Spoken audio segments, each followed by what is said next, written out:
आई body फुला लेला से, आई मोछ दाढ़ी कबो बनवा लेला से, कबो छिलवा लेला से, ई मर्द के पहचान ना। मेरे खाली होगा मौगो 20 दिन जिम कली नु त हेने हेने खट हालांकि मौका के पहले से फूलले रहल है।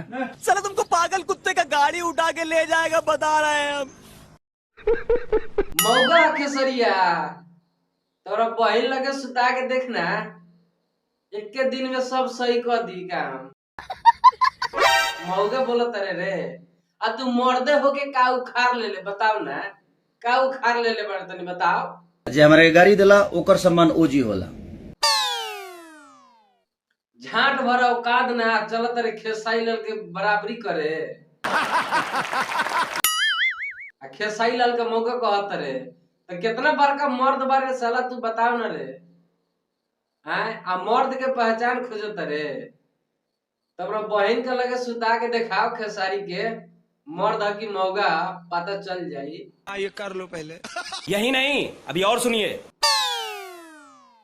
अब बॉडी के बात करो तेरे, बॉडी तो तोरा दम बता नहीं खेसारी से बॉडी बना के बता दे।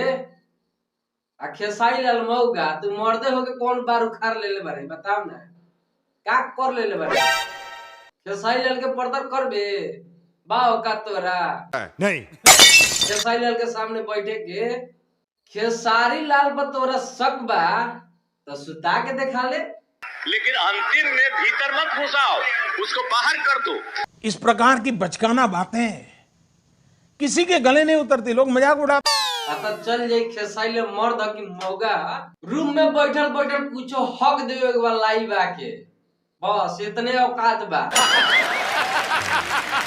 सामने ओकर तोरा दम बा, असली दुनू गोरा के पावर बारे तो खेसाई लाल के सामने सामने बात बोल।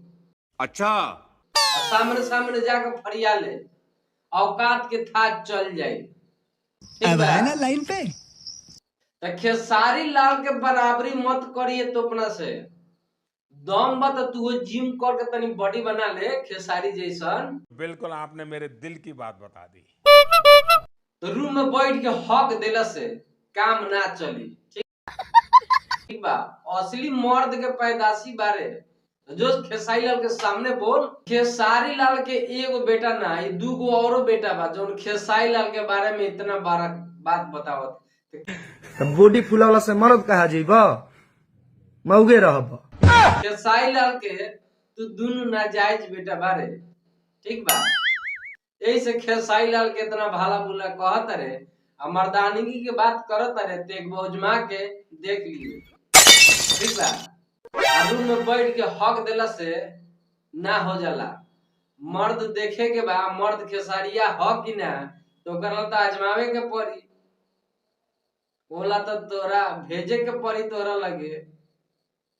ठीक बा, तो तोरा सन चुतिया लोग के रिलाई करेला हमें बानी कर दिले सन।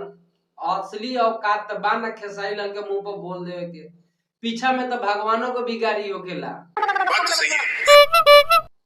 ठीक बा, तो ठीक है, वीडियो कैसा लगा जरूर बताएं। मिलते हैं नेक्स्ट वीडियो में। जय हिंद, जय भारत।